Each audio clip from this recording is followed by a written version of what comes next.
What's up, and welcome back to the Red Gold Redemption Podcast.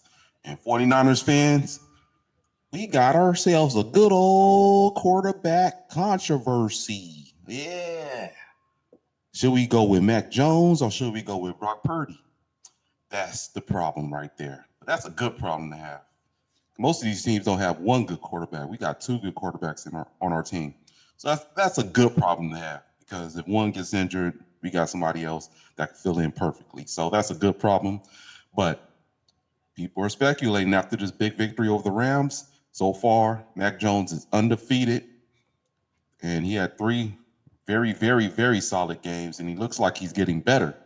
So people are saying, hey, keep him in there, man. Keep the momentum going. Brock Purdy is kind of hurt. This last game he threw two interceptions. He tends to be a little turnover prone and stuff like that. So, they got a lot to talk about now on ESPN. But in my opinion, stick with the Purd. Stick with the Purd. Don't go with the Mac. Stick with the Purd because Purdy has that X factor. I like Mac Jones. I like Mac Jones. If I believe he can take us to the Super Bowl, I believe he has what it takes. But Purdy has that extra oomph to him. He has that extra oomph, that X factor. And they're two different quarterbacks when it comes to taking risks. Purdy's more about taking risks, and Mac Jones is more careful. And he tends to make the right play, while Purdy will, take gambles. And I believe Mac Jones fits more into how Kyle Shanahan is. Kyle Shanahan doesn't get too risky. Although this last game, I didn't touch on this on my last video. I was tired, but I didn't notice he went for fourth down twice. And that's what I want to see more from Kyle Shanahan. Take risks, go for it. He's a little too careful. And it almost cost us at the end when we didn't capitalize on that fumble, that fumble at the goal line. We didn't capitalize on it. It was a 3-and-out. So, I feel like Mac Jones is more in line with Kyle Shanahan. He doesn't really take unnecessary risk or just risk at all. So, for example, that first game we had when Purdy threw that game-winning touchdown to Tongas, I don't believe Mac Jones would have threw that pass. He would have thrown it out of bounds and gave us a shot with the field goal. Give us a chance to kick the field goal. But you got Moody right there. Brock Purdy, even though we got this new field goal kicker, I don't believe Brock Purdy's the type of quarterback that wants to leave it to the field goal kicker. He wants to go for the win. So he's going to throw it up there and give you a shot to make the game-winning catch. Even though it's not the smartest pass to make, he gives you a shot. So it's it's a pros and cons to it, but I prefer the guy like Brock Purdy who's going to give us a chance, who's going to take risks. Although we'll have games like we're throwing 2 or 3 interceptions, usually the next game he'll get it together and he'll go without any interceptions. He just tends to do that. That's what I noticed. There's always a pattern with him. You have that game where he throws for he'll turn the ball over, then next game he'll get it right. But I like a quarterback who's going to take chances.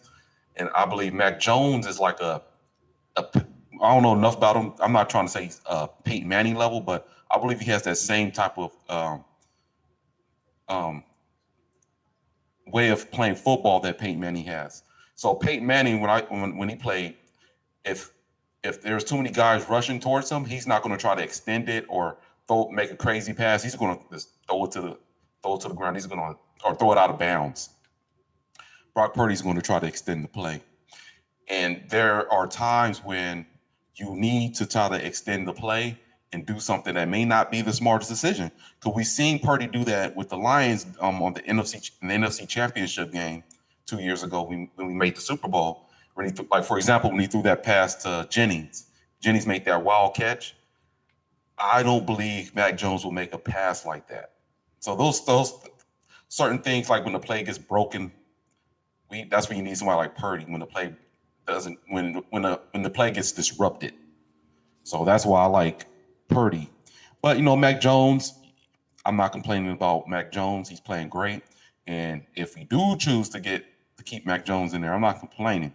But I've seen enough of Brock Purdy to know that he could take us all the way to the Super Bowl because he played great in the Super Bowl. It wasn't his fault. He played a perfect game, no interceptions. It just came down to some some questionable play calling at the end, and with the in overtime when we should have. I think we decided to take. I think we deferred, or I forgot, but it was something I can't remember. But yeah, everybody's bringing up this controversy, and yeah, we'll see, man. We'll see how this goes because that game against the Rams, Mac Jones played fantastic, but once again, the defense saved us. The defense got it done, and they can't. I mean, they're always coming through. And they stopped them at the on fourth down, and the other play with Alfred Collins, our rookie, second round pick, he popped the ball out. The defense has come through in the clutch time after time after time after time, 4 times. But unfortunately, that one loss, the defense came in the clutch, but we had too many turnovers. So that's where all the controversy is coming from. People are like, man, the one game you lost, it was the one that Purdy played and had a lot of turnovers. So we'll see how this goes, man. ESPN, Nightcap, all these podcasts out there, they're speculating, they're putting out all this drama. But you know what? It's a good problem to have because most of these teams, like I said before, don't have one quarterback to work with. We got 2 quarterbacks. And who knows if they put the third string, I forgot his name, if they put the third stringer in there, who knows what he may have done. Purdy was a third stringer. Oh, yeah, and that's the other point I want to make. Yeah, now I remember what I had to say. Before Brock Purdy came, there was that season. Yeah, his first season, we started off with Trey Lance. He got injured, and then Jimmy G filled in, and Jimmy G was doing very well. He looked similar to how Mac Jones was looking. He was running the offense. Everything was going good with him. He played pretty good. Then he was injured. But then Purdy came in there and he took it to another level. It was just this other level that he took it to. He just had that extra, he had those extra attributes. He could run, he could extend the play, he's more athletic. And I believe that's what we're going to need. Because when this offense gets together, like I said before, it's going to be high-scoring 49ers offense again. We got to get that run going. We have to get that run going. Because if you don't establish the run, it's going to make it even more difficult in the pass game because they're just going to start looking for the pass. Because we got to get that run game going. And it's going to take some time, but I believe when we get all of our players back, when Kittle gets back, especially when Ayuk gets back, I believe he has a chip on the shoulder because a lot of 49ers fans, they wanted to trade him. They don't want him there. They don't like him. They don't like how he handled his negotiations. So Ayuk is going to have a chip on his shoulder, and I'm sure right now he's working on it. He's working right now. So I believe he's going to come back and he's going to have a hell of a season for the amount of games he's playing. And, Kittle's going to do his thing, but we got Kendrick Bourne now. And Kendrick Bourne, he played one hell of a game. And I think that's something else people are bringing up with this quarterback controversy. Mac Jones and Kendrick Bourne, they have chemistry because they both played with the Patriots. So they know each other. So him and Kendrick Bourne and Purdy, they haven't got that chemistry together yet because Kendrick Bourne just happened to drop a lot of passes when he was catching them from Purdy. And Purdy was a bit off on his passes. He's not usually like that. He had a lot of overthrown passes. He left Jennings out there to dry, throwing balls too high. So Jennings has to reach high, and then he's leaving his chest open. I think he was rusty. So you got to give him some time to get back into it, get his rhythm going, so he could get back to the Purdy we know. But like I said, stick with the Purd. Stick with the Purd. Mac Jones, if he has to be the one that starts, if Purdy's still injured, hey, I'm not complaining. But that's what I'm saying. It's a good problem to have when you have 2 great quarterbacks, and you got to figure out which one to pick. It's like having 2 badass girls. You're like, damn, which girl should I get? Which girl should I get? I don't know. That's how it is, And it's all good in the Bay, and it's all good in the Bay. And like I said before, for all the 49er fans come here and start hating, we got a Super Bowl winning team right here. Our defense is elite, and our offense is about to be elite. When all the pieces come together, Ayuk comes back, Kittle comes back. Who else? Pearsall comes back. Purdy comes back. Then we got Tongas. See, this is, you know what? Now that I think about it, it's a good thing we got injured. I know y'all think like, oh, injuries are good. Yeah, it's a good thing because now we discovered who we got. If Kittle didn't get hurt, we would not have known about Tongas. Who else? Oh yeah, if we didn't lose, I think we lost somebody else. But if we didn't, who else? I forgot why did we get Kendrick Bourne? Somebody, yeah, we just needed more depth. We need more receivers, but we got Kendrick Bourne. Sometimes it's a good thing, because now we discovered other talent. So that's a good thing.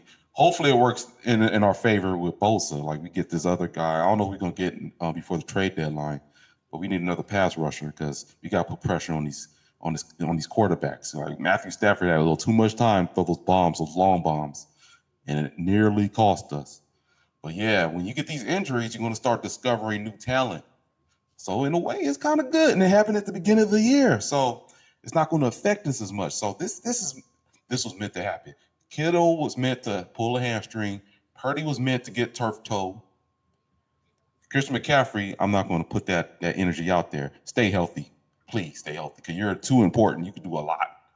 And Jennings, when Jennings went out, hey, it helped. Now we found out how good Kendrick Bourne really is, over 100 yards. So you got to take the positives with the negatives. The negatives can turn into positives. Bad can turn into good. So I like that happened because now we're discovering the other talent that we have. Salah's getting it done. Salah's getting hyped up. So, that's my breakdown.